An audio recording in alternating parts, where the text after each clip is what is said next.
it's Caleb with White Metal Games here. Just wanted to update you guys on a project we've been working on here and sort of walk you through it. So I think all great converters, and I'm not trying to think of myself magnanimously here, but I think all converters and hobbyists ultimately want to try harder and harder projects. I'm certainly no exception. So the project we're tackling with this video is an Imperator Titan, or specifically an Emperor class Titan. For those of you unfamiliar with this, and I'm sure there's very few of you, the Titan scale gets bigger and bigger. It starts out with what they call a Scout Titan, which is a Warhound Titan, which is about 10.5 inches tall. That bumps up to a Reaver Titan, which is about 16 inches tall. The Warlord is about 24 inches tall, and then the Emperor Titan is about 36 inches tall, give or take. Now, this is all, depending on how you look at it, subject to interpretation. Obviously, no two Titans are ever the same, even though they're built, obviously, by the manufactorum. There's probably variations with every Titan. Each one is in and of itself a monumental piece of machinery, so I would imagine that everyone has its creator's unique signature to it. So, without further ado, this is the start of our Imperator Titan, or our Emperor Titan. Now, right now, he's not a whole bunch more than just piping, but for those of you who follow this video series, I want to sort of walk you through every phase of what we're doing, not show you how we do it, but explain to you how we do it. So if you decide you want to do this, this is something you could follow in. Now, right now, this guy just looks like a bunch of 2-inch piping strung together with glue, and that's about all he is right now. But we're at the start of something here. So now, first thing is every Titan's going to be different. So don't look at this as the only way you can do it. This is just simply the way we're doing this. This is our first Titan attempt. We're going to make mistakes. We're going to learn from it. But overall, I think we're off to the right start. I suppose to start from the bottom up, just to give you a sense of scale, here is a standard Space Marine, and here is the Titan's foot.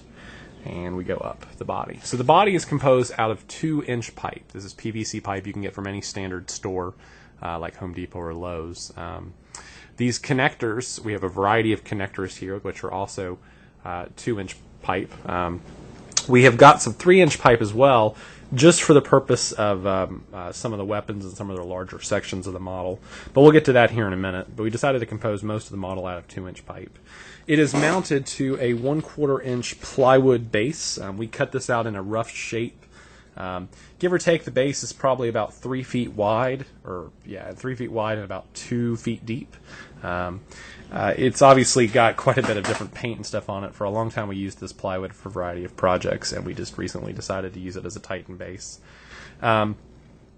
It's also mounted to a piece of thin styrofoam, or about 1-inch styrofoam, or this is hard styrofoam you get for insulation purposes in most stores. I think it's called, well, I'm not for sure what the technical name for it is, but it's hard foam, basically.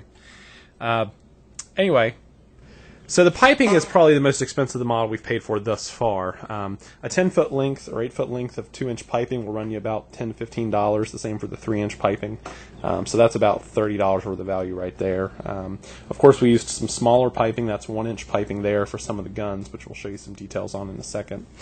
So after cutting out the basic base, we had to sort of play around with it. We had a bunch of wooden scraps. That's what this thing is here. And we mounted these pieces of wood to the board with some 1-inch long wood screws. So there's actually 2 pieces of wood here. Originally, our design is that the screws would come out flush with the board, but we wanted to make sure this thing didn't topple. Stability was pretty much my most important factor here. So because the piping ends in a coupling, or something that looks roughly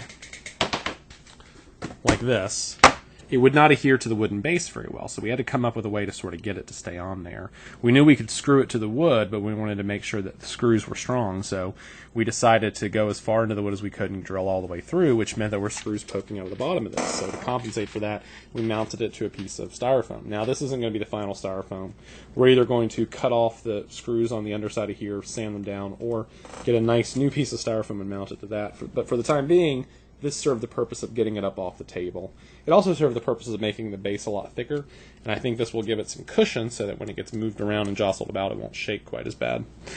To get the pipes to actually stay with the table, we used I think 1.5 inch wood nails, or regular metal screws, some sort of screw. I think it was just a regular wood screw, and a 2-inch washer, and we used nylon straps. Now these are the kind of straps you see on campers' backpacks or tents or camping equipment.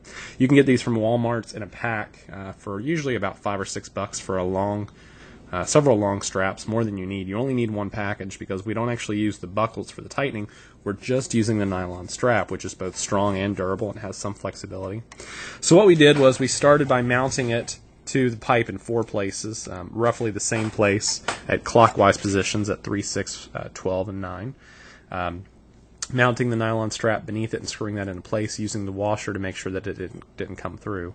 And then underneath of there, we did the exact same thing. So we basically pulled it taut and screwed it to the base. So what this means is that each of these pipes is held in place with 4 of these leather or tethered straps, which are very, very tight, and it's hidden beneath the foot. The foot is a combination of these, Fortress of Redemption plates. Now, the Fortress only comes with, I think, 10 of these plates, which is not quite enough to do all the way around.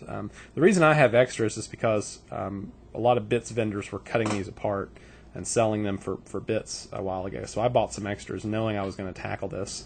They no longer do that. It's hard to find bits vendors who will sell you Fortress of Redemption bits. So either you have to buy 2 kits, find some extras from someone who's done this before, like a buddy or something, and get their extras, or you could simply stop at around the 5 point, which would end you up around here-ish, so you wouldn't have those 2 back pieces there.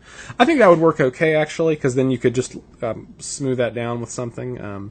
And that would look more traditional, like the regular Emperor Titan model. This Emperor Titan model is actually, we're taking some creative flexibility here. So that we did that with both of these. Getting the legs to balance was a real pain. This was probably a 3-hour process. My only recommendation here is cut out a variety of 4-inch, 3-inch, 2-inch, and 1-inch pieces from the 2-inch PVC pipe and begin messing around with combinations and configurations till you get a pattern you like. We decided, rather than go simply straight, that we wanted to make it look like the guy was walking a little bit. So as you can see here, one of his feet is definitely in front of the other. The trick to that is trying to get them to balance evenly so that they don't tip forward. It took us quite a while to make sure that worked, and I can't begin to tell you which size pipes are in these. What I can say is use some 2-inch pipe and cut it into a variety of small pieces. You're also going to need several of these couplings. You can get couplings like this, again, at Home Depot. These are 90-inch or 90-degree couplings. This is a 90-degree T-coupling. And we've also got what they call 45-degree couplings, which are the same as the 90s, just 45 degrees, and some of these street couplings, or I think that's what they call it, where it's a 45-degree coupling, but it doesn't have a coupling at the end there. That's what we used on the arms up here for the guns. As you can see, they just sort of sweep on down to create these arms. The purple marks you're seeing is PVC pipe glue. You can get that for about $6 a small can, and they give you an applicator. I also used a a pipette from my, you can get those from your science class if you're in high school. Just ask your teacher for a spare pipette. They're worth nothing, basically. And I used that to squirt the mixture down into here to make sure it stayed. Now, before, the upper body to this is not permanently mounted. Before we mounted this, we made sure to use a level to ensure that this thing was level, which, as you can see here, it absolutely is. It's right there in the middle. So the legs are perfectly level. What's ironic is that once we added the upper body to this, it was not perfectly level. So I'm not for sure where in the transition between it's almost, you can see it's really close. So I'm not for sure where in the transition between the upper body and the lower body, somewhere in this middle section, we messed up our leveling. So the video is starting to run out. We only have 10 minutes per segment, so I'm going to go ahead and cut this off here and give you a part 2 to explain a little bit more about this. So, this has been the first part of a series of videos explaining to you how we're building this Emperor Titan. My name is Caleb. I'm with White Metal Games, and you can contact me at Caleb@WhiteMetalGames with questions, concerns, comments, or if you're looking to have a model commissioned or quoted, just give us a call or give us an email, I suppose. Until next time, happy working.